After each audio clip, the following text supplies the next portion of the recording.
Greetings, my dear wizards, witches, muggles, and squibs. Today, our journey takes us back in time, to the Middle Ages, a dark era filled with fear and superstition. The conflict between muggles and the magical world was more alive than ever.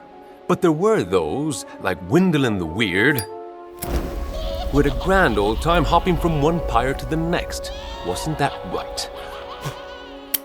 But today, we're talking about Salazar Slytherin, one of the four founders, a dark wizard master of arcane secrets that remain only partially uncovered to this day, a close friend and rival of Godric Gryffindor. He was a man who, through ambition, pure-blood ideals, and brilliance, left behind a legacy that is both controversial and dangerous.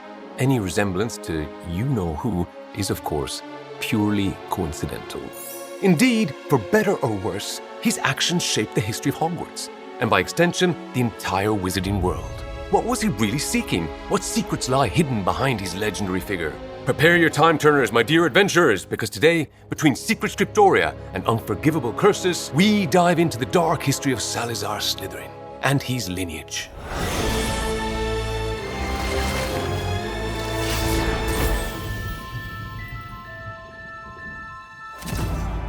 An era long before the International Statute of Secrecy was established to shield the wizarding community from muggles and conceal its existence from the wider world. A time fueled by fear, superstition, prejudice, and violence. These were the so-called Dark Ages of the medieval period. It was in the shadow of this oppressive reality that a prodigious child was raised by his pure-blood parents, either in one of the Anglo-Saxon kingdoms or, as some historians suggest, more likely in one of the Irish realms. It was clear from the very beginning that young Salazar's magical talent was something extraordinarily rare, a gift that, due to the seclusion of the desolate fens where the Slytherin family lived, he had the opportunity to nurture and hone day after day, becoming ever more sharp, perceptive, brilliant. You are destined for greatness. The magical education provided by his parents was instrumental in this, and Salazar would spend entire mornings hunting with his father and entire afternoons gathering potion ingredients with his mother. But the moment the young boy cherished most in his heart was the time spent with his many friends in the fens, the snakes. They told him about the world, tales of bygone eras, and dark, precious secrets that helped Salazar understand magic in all its facets, preparing him for his future. The boy's eyes widened in surprise when his mother revealed to him that Parseltongue, the language of snakes, was an exceptionally rare and hereditary gift, even among wizards. An ability whose origins, to this day, many magical scholars attribute to the Gorgons, dark parcel-mouthed creatures of ancient Greece, from whom the powerful wizard Herpo the Foul is believed to be a direct descendant. At the age of 10, now considered nearly an adult, it was time for Salazar to take his first great step as a wizard. I shall find it. He needed to obtain his own wand. My wand. In those days, although a few craftsmen like the Ollivanders already existed in the Anglo-Saxon kingdoms, the practice of purchasing one's wand was not yet commonplace. Back then, especially for witches and wizards living far from the larger settlements, it was customary to seek out the druids, who believed that any plant with a woody stem could be used in wand making.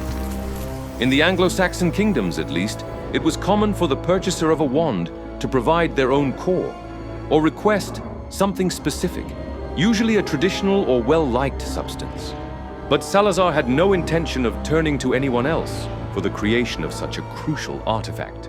He would craft his wand with his own hands, This way. a wand superior to any ever conceived. The boy ventured deep into the forest, determined to find the remains of the one the snakes had whispered about for so long, their ancient king, the most powerful and majestic of all serpents. A creature originally conceived by none other than Herpo the Foul, who discovered that a chicken egg hatched beneath a toad would give birth to a truly unique being, the basilisk. Of the many fearsome beasts and monsters that roam our land, there is none more curious or more deadly than the basilisk, known also as the king of serpents. This snake, which may reach gigantic size, and live many hundreds of years, is born from a chicken's egg hatched beneath a toad. Its methods of killing are most wondrous, for aside from its deadly and venomous fangs, the basilisk has a murderous stare, and all who are fixed with the beam of its eye shall suffer instant death.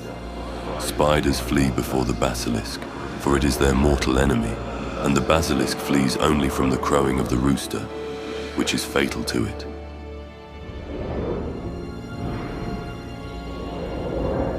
And so it was that young Salazar, standing before the imposing bones of the fallen creature, found himself breathless. Kneeling before it with reverence, as if in the presence of something once divine, the young wizard claimed one of its horns. Mine. It would become the core of his snakewood wand. At last. The artifact the young boy crafted was something that remains inexplicable to this day. An object so infused with magic and power that it appeared almost sentient. Through the use of Parseltongue, Salazar instructed his wand to listen, understand, and above all, obey only its master, binding it to sleep should it ever fall into the wrong hands. Even now, it is considered the most powerful wand ever created, second only to the Elder Wand, which, however, would not be forged until centuries later. As the years passed and his thirst for knowledge became ever harder to quench, the young wizard resolved to leave his homeland to explore the world, and above all, to discover all that magic had to offer. Though his parents strongly opposed his decision, they reminded him of his duty to bring honor to his ancestors and uphold the purity of his blood, wherever fate might lead him. And at last, they offered him a warning. At dawn, Suspicion had crept into the eyes of muggles, you burn. even among those who had once sought the help of wizards to heal from illness. Now, the ideas of a handful of zealots who believed that anything magical should be burned and eradicated had spread through the world like a plague. The hatred harbored by those beasts had to be kept at bay or suppressed. As the witch hunts grew ever fiercer, wizarding families began to live double lives, using charms of concealment to protect themselves and their families. By the 17th century, any witch or wizard who chose to fraternize with muggles became suspect, even an outcast in his or her own community. Some historians propose a theory suggesting Irish origins for the Slytherin family, connecting their lineage to Maewyn Succat, known to muggles as Saint Patrick. As legend has it, the saint drove all the snakes from Irish soil, purging the land of impurity. While muggles interpret these snakes as a metaphor for Celtic pagans, magical historians consider it evident that they were, in fact, many of the witches and wizards of the Irish territories. If this were true, it would mean that the Slytherin family, Salazar's ancestors, were among the very few to survive St. Patrick's purge, forced to live in the shadows, to hide, to avoid extinction. Over centuries, they developed the traits we now commonly associate with Slytherin House: cunning, ambition, pride, and distrust of muggles. What began as survival instincts gradually evolved into what today might be seen as elitism and prejudice. And so, Salazar Slytherin set out on his journey, traveling through the greatest and most prosperous magical cities of the time, from Paris to Cordoba and all the way to Constantinople. The young wizard immersed himself in the study of the most complex forms of magic, experimenting and honing his understanding of the dark arts to its highest potential. In particular, he delved deep into the study of the unforgivable curses, which at the time were still fully legal and not unforgivable, widely used as a means of defense against muggles. Did you know that exclusive Spellbook Chronicles booklets are now available? Ancient volumes filled with secrets just like the ones hidden in the restricted section. But instead of hiding from Madame Pince, all you need is a click. This Muggle technology is amazing. Each booklet contains one of the most beloved stories from the series, enriched with exclusive images. So, what are you waiting for? Start collecting them all. Your support is invaluable. Not only will you enjoy the magic, but you'll also be supporting the channel. allowing us to keep bringing you the most amazing stories, like the one in this episode. So, enjoy the show. By now, having become the great wizard he was destined to be, Salazar felt in his heart that it was time to return home. He knew that all those years spent studying and experimenting had to culminate in something greater, a higher purpose for the good of the entire magical world. And so, Slytherin set sail for Londonburg, the greatest of the Anglo-Saxon cities. It was here, in this wizarding world, that Salazar found the answer to the destiny he had been seeking. It had never been easy for him to come across a witch or wizard of his age truly worth noting.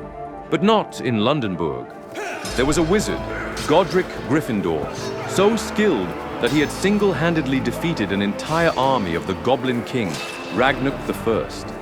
And what about the witch, Helga Hufflepuff, known by all as the most talented in charms and healing magic? Salazar. And then there was her, Rowena Ravenclaw, as beautiful as she was, brilliant, a tremendously powerful witch and the most exceptional seer he had ever encountered. You've traveled far. The friendship between the four sprang forth naturally, as clear and lively as a spring brook. Each of them shared a deep love for magic, and above all, felt a profound responsibility towards the future of the wizarding world. It's on us. They believed it was their duty to do everything in their power to ensure prosperous and harmonious centuries for future generations. A world where magic would no longer be something to fear, but rather a gift to be honed and wielded to its fullest potential for the greater good. And so, together, they envisioned, hoped, and dreamed until their aspirations took shape as something truly magnificent. A school of magic, the very first to unite young witches and wizards from the Anglo-Saxon and Celtic lands. A place that, as we well know, would change the course of history for centuries to come. The Hogwarts School of Witchcraft and Wizardry. It was in the Scottish Highlands that the four chose to build their school, a place far from Muggle eyes, but above all, a site brimming with an extraordinarily pure and rare form of energy, one difficult to harness, ancient magic. None of them, alone, could have hoped to tame such a force, but together, through an unparalleled array of charms and spells, they would lay foundations as solid as the castle itself would be impregnable, wholly shielded from Muggle malevolence. Anyone without magical nature who happened to wander into those mountains would find nothing but a bleak and menacing ruin, instilling in them an urgent sense of danger. It was the year 993 AD, and the epic of Hogwarts was finally beginning. But with it came significant responsibilities.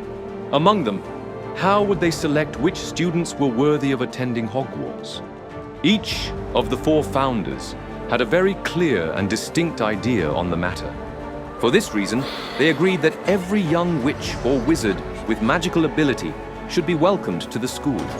However, each student would be placed under the primary guidance and tutelage of one of the four founders, who would select them based on their unique qualities and inclinations.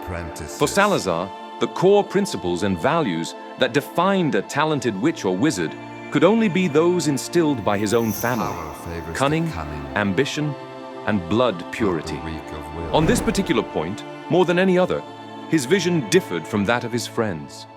Certainly, the bloodshed that Muggles continued to bring upon the magical world was something on which he could not compromise. On the other hand, every half-blood or Muggle-born, if gifted with magic, needed education and guidance to control their powers, just as much as any pure blood. To Salazar, however, this presented a potential threat. He believed that those whose blood was not pure carried a magic that was limited, unstable, and, for this very reason, exceedingly dangerous. What if these mudbloods used their knowledge of magic to help their kind hunt down and annihilate the wizarding world from within? Despite his resentment and fears, the wizard decided it was best to set aside his convictions, for the good of the school and for the good of all, for now. In its early years, the school flourished and thrived, gaining popularity across the European continent year by year. Under Slytherin's guidance, students became great scholars of magic, sharp of mind and exceptionally skilled with their wands. To Salazar, a thorough understanding of the dark arts in all their branches was not just encouraged, but deemed essential. He pushed his students to transcend every dogmatic boundary of traditional magic, believing that true mastery lay beyond the safe and the conventional. Proficiency in the three most powerful curses, the Imperius, the Cruciatus, and the Killing Curse, was, in his eyes, a fundamental requirement for any great witch or wizard, and therefore for every Slytherin student. Among them, according to many historians, the brightest and most talented of Salazar's protégés was a young wizard named Merlin. Under Slytherin's watchful eye, Merlin's gifts blossomed, his talents surpassing even the wildest of expectations. Salazar saw in him a potential beyond imagination. Merlin would go on to become one of the greatest wizards of all time, a legendary figure whose innovations in magic, perhaps even as a forerunner in the creation of a time-turner, would echo through history.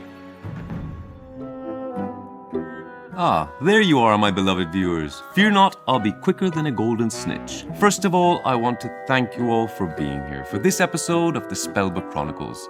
And if you think Quentin Pendragon is charming enough to deserve your generous support, you might consider leaving a like. And I highly recommend subscribing to the channel too, clicking the bell icon to make sure you don't miss a single episode. And why not, joining the channel to get priority access to every new video for just a couple of galleons. So, what are you waiting for? The years passed at Hogwarts, and as magic continued to shine ever brighter across the British Isles, Salazar Slytherin's heart grew darker. With every smile Rowena bestowed upon her half-blood students, his stomach tightened. With every cheer from Godric for Muggle achievements, his fist clenched harder. And with every proposal from Helga to welcome Muggle-borns into Slytherin, his insides twisted painfully. Where once he believed he could tolerate the situation, lately, the ever-growing spirit of acceptance and brotherhood at Hogwarts had swelled into something he now saw as dangerously toxic. Something had to be done, once and for all. And so, Salazar made one final attempt to assert his opinion, warning his friends of the danger they were all heading towards. But their minds remained unchanged. His words, in fact, sparked the fury of Godric, perhaps the one he considered the closest among the three, and between them erupted a heated argument, one that narrowly escaped becoming a deadly duel. I fear we shall never come to an accord. I cannot persuade even one of them to listen to reason. I had dared hope that Godric's thoughts aligned with my own, that he understood why the caliber of students needed to be exceptional. But he has fallen prey to the ridiculous notion that Muggle-borns are somehow as capable as purebloods. After what had transpired, the castle walls, once so filled with his pride and ambition to do good, now overflowed only with hatred and pain. He knew it was time to leave the past behind, along with his grand dream. So be it. Salazar Slytherin would leave the Hogwarts School of Witchcraft and Wizardry. Despite Slytherin's absence, the three remaining founders rolled up their sleeves to ensure that the balance of the school and its students remained intact. Is everything well? Though there was a deep sense of discontent among the Slytherin students, who continued to be selected by the Sorting Hat, a powerful magical object imbued with the personalities and values of all four founders to sort future generations of students, Hogwarts continued to prosper. I assure you. Beyond their smiles and steadfast ideology, however, beneath the stone floor on which they stood, the will of their old friend thrived, more alive than ever. A wizard like Salazar would never have allowed his legacy to wither away without taking action to prevent it. He had left the school, yes, but not without planting within it the seed of his own beliefs.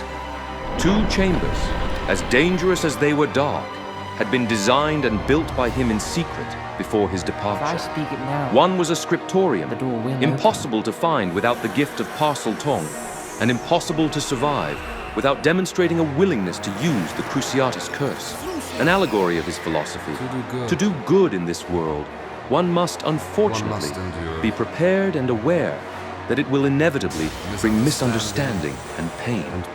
Inside the scriptorium, Salazar had left his precious spellbook, an artifact of immeasurable value for the boundless knowledge contained within it. This is incredible. According to some rumors, the book was recovered in 1891 by a Slytherin student, Sebastian Sallow, only to be destroyed a few months later. But it was not in the scriptorium that the wizard had placed all his hopes for the future of Hogwarts. No, there was another chamber, hidden deep within the castle's foundations, far more sinister and deadly. The Chamber of Secrets. Within this chamber, whose entrance could only be accessed through Parseltongue, lay a weapon for his heir, a young and powerful basilisk, created and raised by Salazar himself, was destined to serve the one who would someday come to the school to bring justice and restore order to the wizarding world. This heir would purge every mudblood, every unworthy soul of the gift of magic and the education offered by Hogwarts. He, and only he, would be the true heir of Salazar Slytherin. But that is another story. And so, the legacy of the wizard continued to thrive within the school, carried on by future generations of students in his house, as well as by his bloodline. His descendants, known to history as the House of Gaunt, would leave an indelible mark on the centuries to come, ultimately playing a pivotal role in some of the greatest wars the wizarding world had ever faced. But there is another story, the story of Salazar Slytherin's wand. A wand passed down through generations of his descendants in Ireland, only to set sail across the ocean and forever shape the course of events on American soil. I'd love to tell you this story, the story of Ilvermorny School of Witchcraft and Wizardry. Maybe one day. And so, my dear wizards, witches, muggles, and squibs, our journey into the past brings us back to the present. The story of Salazar Slytherin, his beliefs, and his legacy remains an integral part of our world and will continue to spark debate for centuries to come. Farewell, my adventurers. I am, as always, your charming Quentin Pentagon, ready to guide you through the darkest secrets of the wizarding world. Until next time.